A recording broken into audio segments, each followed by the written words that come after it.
축하합니다. 사랑합니다. 환영합니다. 잘 오셨습니다. 메리 크리스마스. 예, 네, 그래요. 또 성탄절, 어떻게 보면 국가 공휴일도 이렇게 정해져 있어서 우리가 나와서 이렇게 예배 드릴 수 있지만 또 많은 분들이 또 일을 하는 것 때문에 참여 못하는 분들도 있을 거예요. 어쩔 수 없는 상황들이지만 그러나 어디에 또 계시든 간에 그 가운데 또 하나님을 또 예수 그리스도에 대한 감사의 마음을 동일하게 함께 동참하고 계실 줄 믿습니다. 우리 모든 성도들의 가정에 그리스도의 평강이 충만하게 임하길 주님의 이름으로 축원드립니다. 오늘 말씀의 제목은 동방으로부터 온 박사들이라는 제목입니다. 매년 우리가 성탄절 날 되면 항상 생각하는 이 동방 박사들. 오늘은 그 동방 박사들의 이 예수님에 대한 방문 또 경배 그리고 그들이 바친 그러한 예물 이러한 부분들에 대해서 우리가 쭉 살피면서 우리가 가져야 될 신앙의 또 자세 성탄절을 맞이하는 우리들의 신앙의 자세가 어떻게 되어야 되는가 이러한 것에 대해서 우리가 한번 생각해 보고자 합니다.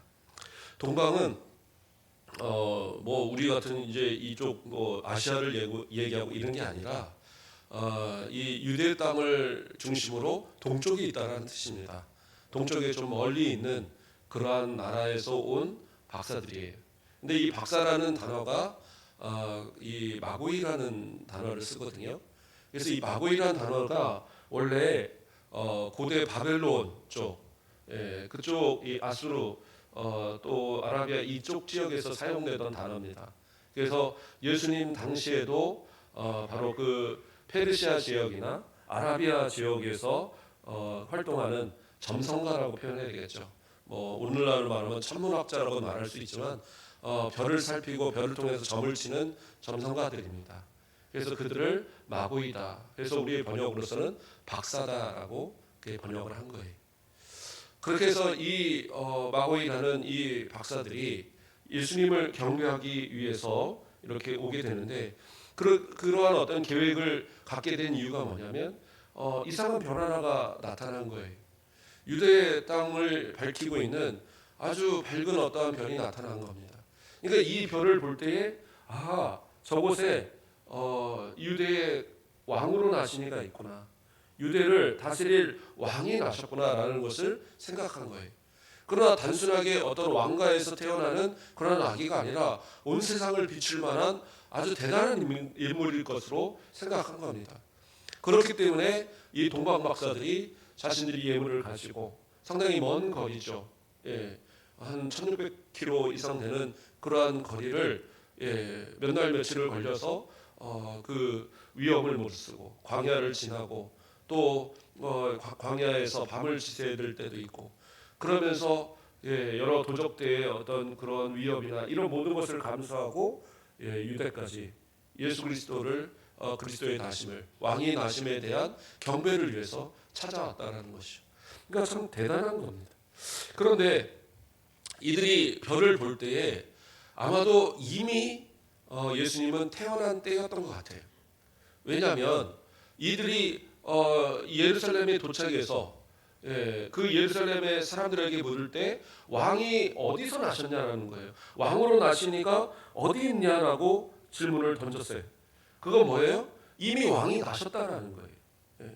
그러니까 우리가 생각할 때 마치 그 목자들이 이 예수님을 경배한 그 첫날 예수님이 나신 날에 이 그 동방 박사들이 온 것처럼 우리는 그렇게 생각하기가 쉬운데 그렇지 않습니다.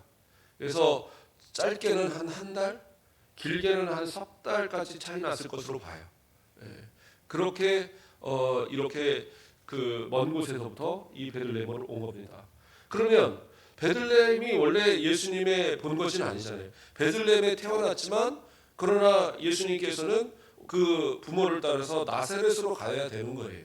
그런데 이 베들레헴에 있는데 그렇게 오랜 기간을 거하게 되는 것은 누가복음에서도 나오지만 누가복음에서 성전에서 시므온과 안나를 만났었잖아요. 그게 뭐라고 그래요? 율법의 의무를 행하기 위해서 그랬던 거거든요. 그러면 율법은 뭐라고 얘기를 하고 있느냐? 아이가 태어나면 8일 만에 할례를 받아야 돼요. 그럼 뭐 일주일이면 되지 않습니까? 그런데 그게 아니에요. 여인은 그 할례 이후에 그러니까 이 아이가 태어난 때부터 계산을 해서 40일간을, 그러니까 아이 8일을 제외한 33일간을 이제 그 몸조리를 해야 합니다. 밖으로 나가면 안 돼요. 거기다가 여자아이를 낳으면 66일이 되고 남자아이를 낳았기 때문에 33일인 거예요. 그동안을 밖으로 나가면 안 되기 때문에 베들레헴에서 그 나사렛까지 갈 수 있는 게 아니에요, 율법적으로. 그러기도 하고 기본적으로 몸을 그 몸조리를 해야 되니까 못 가는 거잖아요. 그리고 더군다나 이제 아기가 움직이기에는 베들레헴에서 그 나사렛까지의 거리가 그렇게 작지 않아요. 어제도 잠시 얘기 드렸지만 거의 직선 거리로 한 120km, 또 이 걸을 수 있는 뭐 이렇게 꼬불꼬불한 이 걸을 수 있는 길로 치면은 한 150km 되는 거리이기 때문에 그 당시에 이 어린 아기, 돌도 아니 100일도 안 된 아기를 데리고 갈 수 있는 방법이 없는 거예요. 그렇기 때문에 베들레헴에서, 어차피 자기 신의 고향이기도 하고, 그러니까 거기서 세를 얻어서 그 몇 달간을 거하게 된 겁니다. 그때 이제 동방 박사가 그 어느 때에 오게 된 겁니다. 그러니까 동방 박사가 별을 발견했을 때는 당연하게 이미 태어났다라고 그들도 생각을 한 겁니다. 그런데 별이 오다가 별이 사실은 보이지 않았던 겁니다. 좀 이따가 또 살펴보겠지만 별이 보이지 않았어요. 그러니까 이들이 생각할 때는 뭐예요? 당연하게 예루살렘으로 향할 수밖에 없어요. 왜? 예루살렘이 수도고 그 가운데 왕궁이 있고, 그러니까 당연히 거기서 왕이 태어날 거라고 생각을 한 거죠. 그래서 예루살렘으로 가서 왕이 어디 계시느냐, 우리가 경배하러 왔다라고 그렇게 이제 이야기를 하는데, 문제는 뭐예요? 아무도 사람들이 몰라요. 왕이 났어? 누가 태어났대? 헤롯 왕이 아기 낳았대? 아니면 뭐 누가 어느 뭐 왕으로 나오는 옛날 그 다윗의 뭐 이런 왕가에서 뭐가 누가 태어난 거야? 아무도 모르는 거예요. 그러니까 막 서로 소동이 일어나는 겁니다. 그러니까 그 소식을 들은 헤롯도, 아니 뭐 왕이 어디 태어났다는 거야? 우리 왕궁에서 태어난 사람도 없는데. 그러면서 아주 이제 소동이 일어나는 그런 상황이 벌어진 거예요.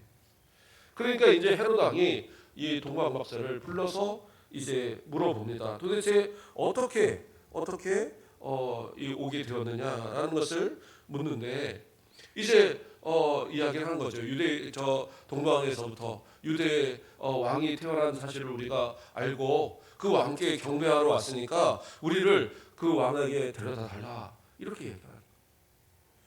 그러면 이 소식들을 우리는 사실은 좀 이해가 안 가잖아요. 왜냐? 누가복음에서 보면 목자들이 그 사실을 알았잖아요. 이 구주의 나심을 알았고 천사들이 그 찬양하는 것도 봤고, 그리고 그 가서 구유에 누이신 예수님을 직접으로 목도했습니다. 그런데 그들이 과연 아무에게도 말 안 하고 자기들만 알고 있었을까요? 저는 상식적으로 그렇지는 않았을 것 같아요. 그들이 나가서 외쳤겠죠. 충분히 얘기했을 것 같아요. 내가 어제 이 목자들이 가서 우리가 어제 구주를 봤다. 저 베들레헴의 마구간에 구유에 누이신 구주를 봤다. 천사들이 막 찬양을 하고 알려준 그대로 가서 발견을 했다. 얘기 안 했겠어요? 그런데 믿을 만한 이야기를 해야 믿죠. 아마 믿을 만한 이야기가 아니라 해서 사람들이 믿지 못했지 않았을까. 그래도 왕이라고 한다면 뭔가 좀 귀족집안에 또 대단한 그런 제사장의 가문이거나 뭐 바리새인 집안이거나 아니면 뭐 어떤 사두개인이라든가 또는 서기관의 집안이라든가 뭔가 대단한 집안, 그런 집안에서 태어나야 되는 거 아니에요? 그런데 마구간에 말 구유에 누여 있는 그분이 왕이시고 그분이 그리스도시다라고 내가 봤다고 그러는데 누가 콧방귀를 뀌겠어요? 에이, 그게 말이나 돼? 우리 집 마구간에도 구유는 있어. 거기에 애기 누워놨다고 그게 어떻게 구주가 될 수 있어? 아무도 받아들일 만한 상황이 아닌 거죠. 더군다나 그 말을 전한 사람이 누구예요? 목자들입니다. 물론 목자가 그렇게 천한 직업으로 여기지는 않는다라는 이야기도 있지만, 그러나 기본적으로 들에서 정처 없이 이 떠들면서 유목을 하는 그들은 그렇게 좋은 직업의 사람들은 아닙니다. 그러니까 그들의 말들을 신뢰하지 않았을 거예요. 그래도 세례 요한 같은 경우에는 누구예요? 제사장의 가문의 아들이고, 그리고 이 선지자로서 사람들이 다 추앙할 만한 그런 모습이었으니까 그가 예수님을 증거할 때는 상당히 큰 파급력을 가졌어요. 하지만 목자들이 가갖고 천사들이 막 그 천군 천사가 하늘을 꽉 채우면서 하늘의 영광 땅에는 평화 그렇게 찬양했다. 누가 믿겠어요? 헛것봤느냐, 꿈을 꿨느냐, 니네들 왜 거짓말하느냐, 믿을 만한 상황이 아니겠지. 그렇기 때문에 베들레헴에서 일어난 일은 아무도 모르는 일들이 되고 말았던 거죠. 그러니까 동방박사들이 와서 물을 때 아무도 알지 못하고, 헤롯은 소식을 듣고 왕으로 태어나 그리스도가 어디서 태어나니 아버지 그 대제사장들과 서기관들을 불러다가 그것을 물어보니까 미가서에 보니까 베들레헴에서 난다고 했습니다. 그러니까 베들레헴이라고 알려주고는 뭐라고 그래요? 가서 그 찾거든 와갖고 나한테 알려달라. 알려주면 내가 가서 나도 그 왕한테 경배하겠다. 말도 안 되는 얘기죠.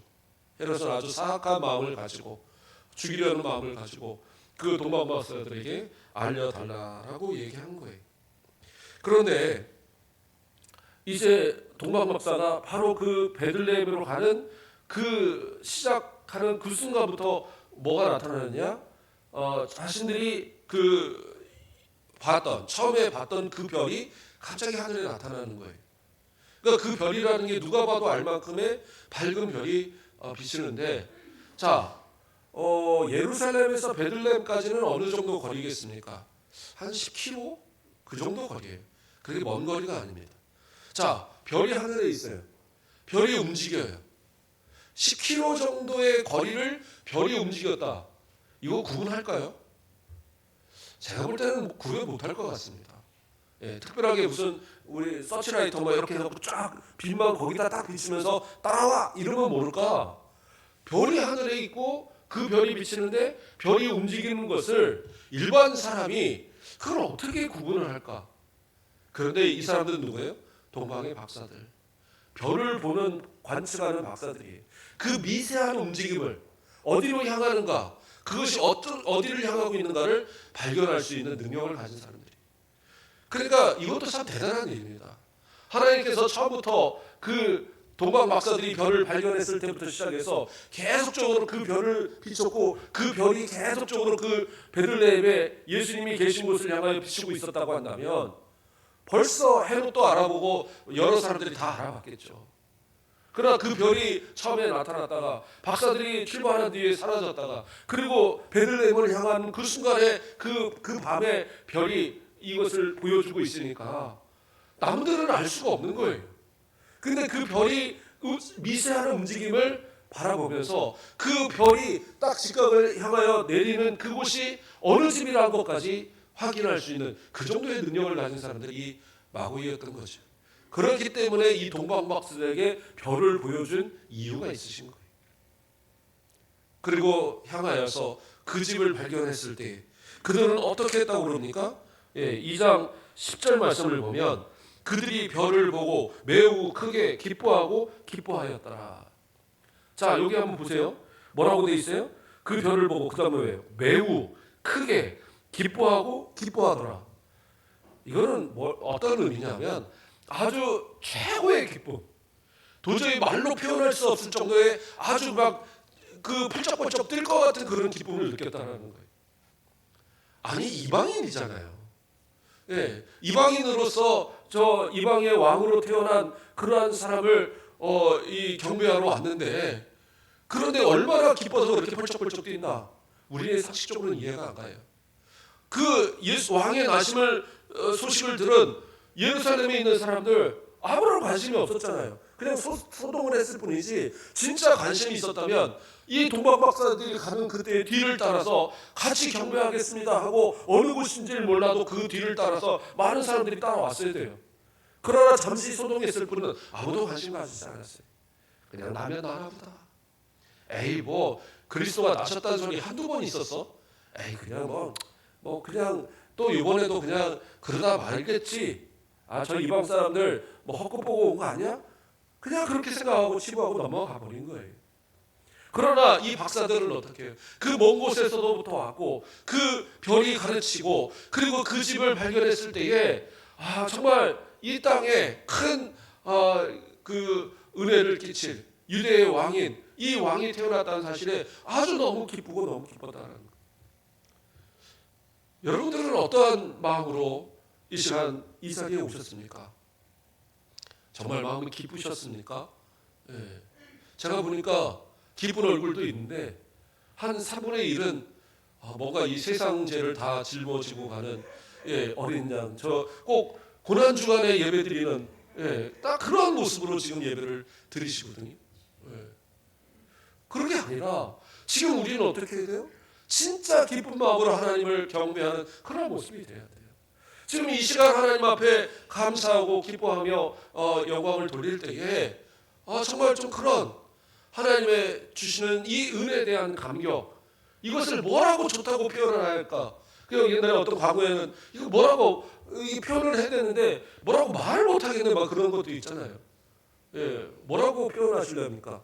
한번 제일 표현을 잘할 것 같은 제가 자꾸 박경호 장로님만 시켜갖고 오늘은 장로님 안 시키겠습니다. 누구를 한번 알려드릴까 할 거예요. 이랑도 집사님 사투리 잘하시니까 한번 물어보겠습니다. 진짜 좋을 때 뭐라고 얘기하십니까? 좋다는 표현으로? 대끼리? 대끼리는 우리나라 말 아니에요. 전라도 말. 그러면 성가대에서 한번 물어볼까요? 우리 또 이 사투리 하면 또 뒤지자는 우리 장재길 장로님. 너무 좋을 때 뭐라고 표현합니까? 전라도 말로. 진짜 좋다. 뭐라고 쓰는지 잘 기억이 안 나세요? 뭐 그런 거 있잖아요. 뭐 지강하게 좋다. 뭐 그런 얘기도 하고 뭐라고 그런 얘기도 하지 않습니까? 우리 순천 와서는 잘 못 들었던 것 같은데 뭐 허벌나게 좋다 뭐 이런 얘기도 있고. 또 뭐 있어요? 그러니까 막 그런 이제 말들이 있지 않습니까? 뭐 좋아 죽겠다 막 이렇게 얘기하기도 하고. 그런 어떤 그러면 참 우리 전라도는 그런 이 표현력이 참 많아요. 보면 좋다는 말을 해도 여러 가지 표현들이 있는데 어쨌든 지금 이 그 동광 박사의 이 기쁨의 표현은 매우 크게 기뻐하고 기뻐하더라. 4번이나 이 기쁨의 어떤 크기를 표현하고 있는 거예요. 그만큼 아주 감격스러운 모습으로 그렇게 기뻐하고 했다. 그러면 우리는 이 동광 목사보다 어떻게 보면 우리는 진짜 예수 그리스도를 통해서 구원받은 사람들이잖아요. 이 동광 목사가 예수님께 경배했다고 해서 예수님을 믿었다라고는 우리는 그거는 모르는 일이에요. 그렇잖아요. 자신들의 신을 섬기면서 그냥 저 동방에 있는 유대 땅에 있는 그러한 왕이 나셨네. 아이고 너무 좋아라. 그 정도로 끝났을 수도 있어요. 근데 우리는 어떻게 해요? 이 예수 그리스도를 통해서 우리는 구원받은 사람들이에요. 그러면 우리는 어떻게 해요? 더 기뻐해야죠. 더 즐거워해야 되고 이 시간 하나님 앞에 나의 가장 최고의 것으로 하나님 앞에 감사의 표현을 하는 것이 우리의 모습이어야 한다는 거예요. 예배 나와서 앉아 있으면서 오늘은 끝나고 무엇을 할까? 오후에는 어떤 시간을 보낼까? 이런 생각이 먼저 들 게 아니라 정말 하나님 앞에 내가 지금 드리는 이 감사가 주님이 가장 기뻐하실 만한 1년 통틀어서 가장 기뻐하실 만한 그러한 내 모습이 되어져야지 그게 진짜 성탄을 맞이하는 우리의 자세가 아니겠느냐는 거죠. 동방 박사들은 그냥 오지 않았습니다. 집으로 들어갈 때에 3가지 예물을 그 앞에 경배하는데 앞들어서 경배해요. 근데 이 경배라는 단어도요. 앞에서 그 경배하러 왔다. 그 헤로드 왕에게 이야기할 때도 마찬가지였고 이 경배라는 단어는 뭐냐면 무릎을 꿇고 엎드려서 마치 신 앞에 가장 그 두렵고 경외하는 마음으로 엎드리는 그러한 자세를 표현할 때 쓰는 단어가 이 경배예요. 그러니까 단순하게 그냥 하는 게 아니라 자기가 할 수 있는 최고의 뭐라고 그럴까요? 경의를 표하는 그러한 자세가 바로 이 경배라는 모습이었어요. 그래서 그들이 이 예물을 드리기 위해서 왔을 때 어떻게 합니까? 마태복음 2장 11절 말씀을 보면 집에 들어가 아기와 그의 어머니 마리아가 함께 있는 것을 보고 엎드려 아기에게 경배하고. 그러니까 마리아한테 경배한 게 아니에요. 마리아가 안고 있는 걸 보니까 아기가 그분이 이제 유대인의 왕이다. 그러니까 그 아기를 향해서 경배를 하는데 어떻게 합니까? 엎드려서. 당시에 무슨 우리나라처럼 이렇게 방바닥이 되고 이런 게 아니에요. 그냥 흙바닥 같은 그런 바닥에다가 그냥 가서 넙죽 엎드려서 절을 하는 거예요. 그리고 그들이 보배함을 열어서 어떻게 해요? 황금과 유향과 몰약을 이렇게 드립니다. 이렇게 세 가지 예물을 드리니까 사람들은 동방박사는 세 명이다. 이렇게 생각을 하는 경우가 많이 있습니다. 물론 세 명인지 아닌지는 몰라요. 숫자가 안 나타났으니까. 그런데 많은 학자들은 세 명보다 많을 것이다라고 봐요. 그래서 우리는 세 명으로 보통 이렇게 이야기를 많이 하지만 그 다른 교파, 뭐 정교회라든가 이런 쪽에서는 12명까지 본다고 합니다. 왜냐하면 한 1600km나 되는 이러한 사막길을 세 명이서 걷는 것은 상당히 위험한 거예요. 물론 박사들 외에도 많은 수행원들이 따랐겠지만 그리고 이 박사들이 움직일 때 그러한 적은 인원이 움직이지는 않는다고 합니다. 그렇기 때문에 그보다 많을 거예요. 그러나 그들이 드린 예물이 바로 이 세 가지라는 거죠. 그래서 이 세 가지는 뭐였어요? 황금과 유향과 몰약인데 이게 다 왕과 관련된 왕의 어떤 그 신성과 왕의 영원성, 그 왕권의 영원성을 상징하는 그러한 의미를 가진 그러한 재료들입니다. 그러한 보물들이에요. 먼저는 황금. 황금은 뭐 지금도 마찬가지지만 당시로도 강한 어떤 그 권력을 상징하는 겁니다. 강한 왕권. 이 황금을 소유한 그들이 가장 큰 힘을 발휘하잖아요. 그래서 그 황금 뭐 이런 그 금화에도 왕의 그런 그림을 그려놓는 것처럼 바로 그 모든 것의 주인이 왕이다라는 그런 이 표현을 황제다라는 것을 표현하고 있는 거거든요. 그래서 바로 이 왕권, 강한 왕권을 나타내는 그러한 그리고 이것은 뭐예요? 금이 귀중한 이유가 뭡니까? 금은 변하지 않는다는 거죠. 왜냐하면 금은 어떠한 것으로 합금으로 만들어낼 수가 없어요. 금은 금이라는 것으로만 존재하기 때문에 다른 것을 만들어낼 수 없습니다. 은은 만들 수 있어요. 은은 질산은하고 뭐 이렇게 합치면은 은이 나타납니다. 그래서 은은 합성해서 만들 수 있는데 금은 못 만들어요.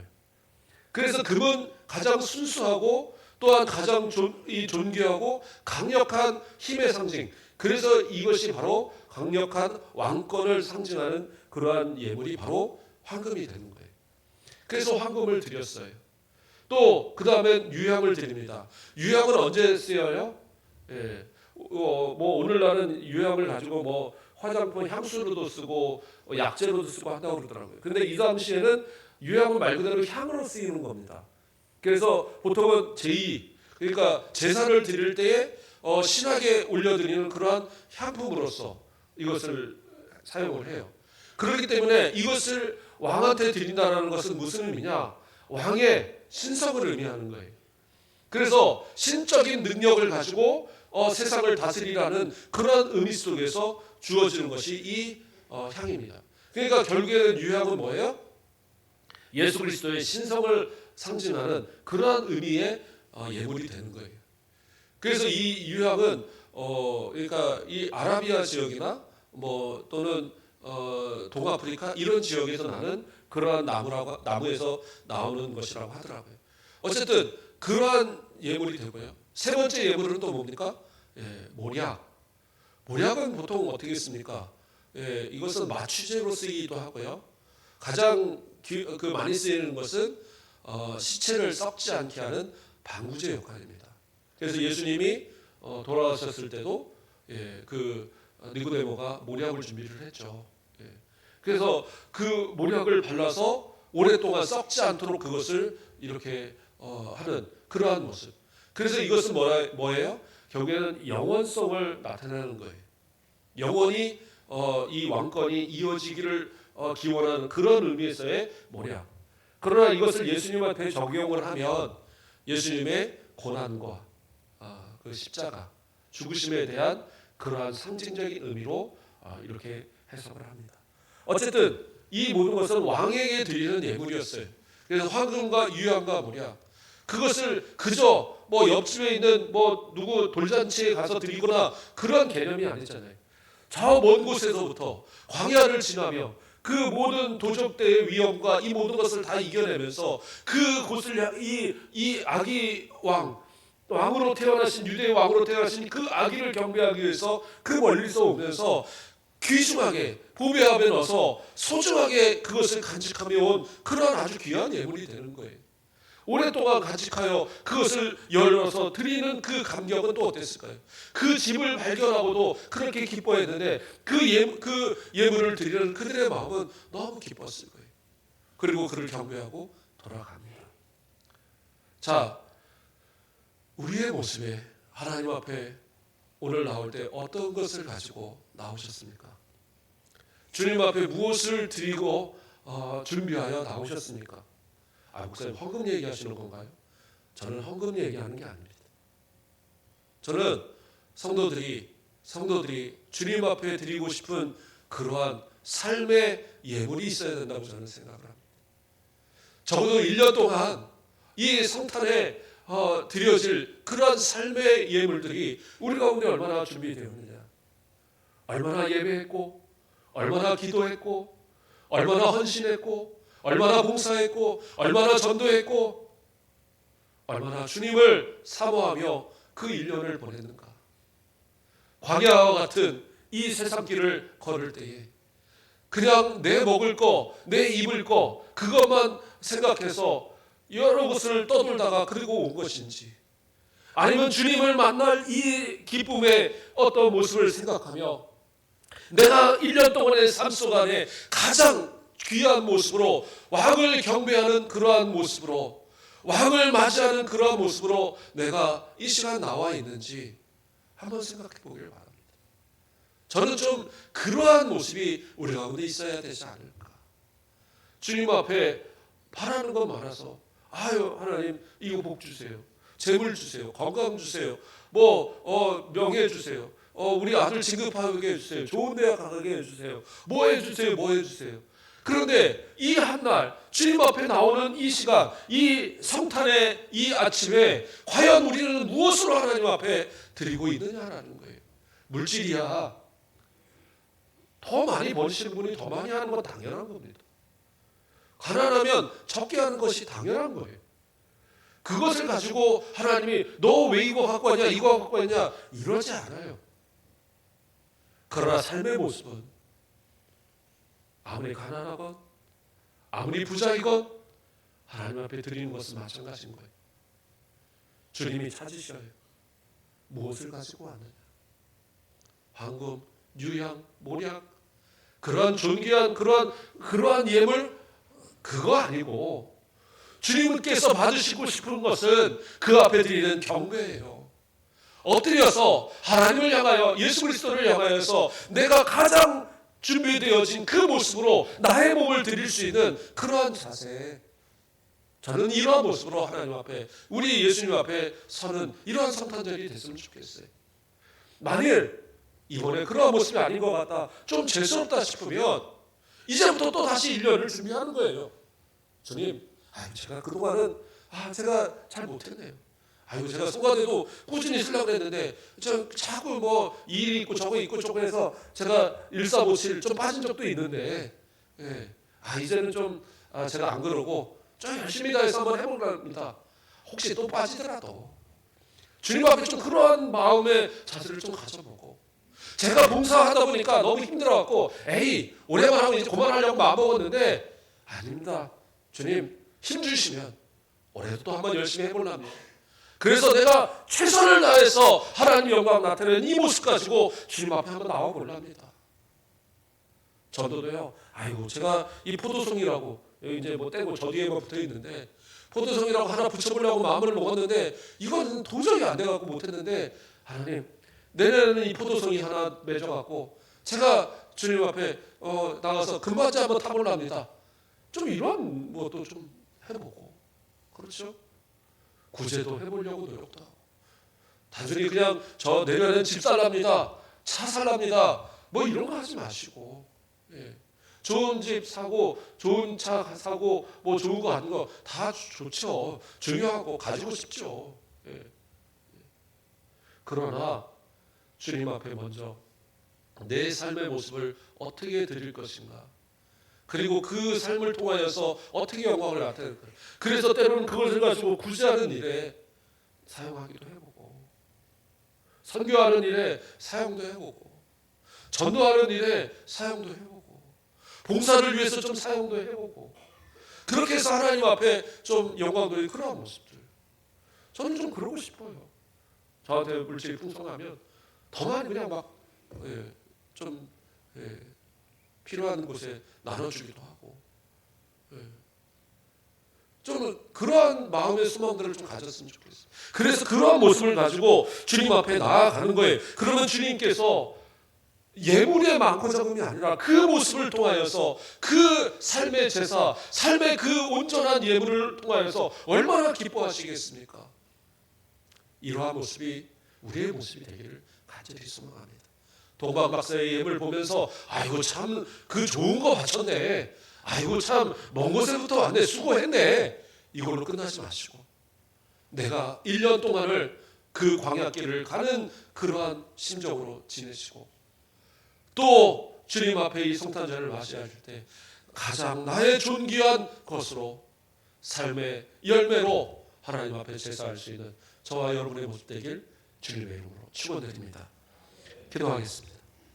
사랑의 하나님, 감사를 드립니다. 이 성탄의 아침에 우리 사랑하는 주의 자녀들이 함께 모여서 아버지 앞에 예배 드릴 수 있도록 은혜 주심을 감사를 드립니다. 1년 동안 주셨던 은혜가 얼마나 큰지 돌아보면 우리의 노력이나 우리의 수고가 아닌 하나님의 예비하신 많은 것으로 누렸음에 우리 너무나도 감사할 수밖에 없음을 고백드립니다. 그러나 우리 입술은 날마다 불평하며 또 불만하며 내가 갖지 못하고 부족한 것으로 인하여서 우리는 하나님 앞에 오히려 더 그것에 매달려 기도했던 우리의 모습은 아니었는지 돌아봅니다. 이제 우리의 삶의 모습이 주님 앞에 드려지는 참된 제사가 되게 하옵소서. 이제는 우리의 삶의 모든 열매가 주님을 향한 풍성한 제물이 되어지도록 인도하여 주셔서 다시는 세상을 바라보고 세상 것에 눈이 향하여서 주님과 멀어져가는 그런 모습이 아니라 주님이 기뻐하실 만한 우리의 삶의 모습으로 변화될 수 있도록 인도하여 주시옵소서. 감사합니다. 예수 그리스도의 이름으로 기도드립니다. 아멘.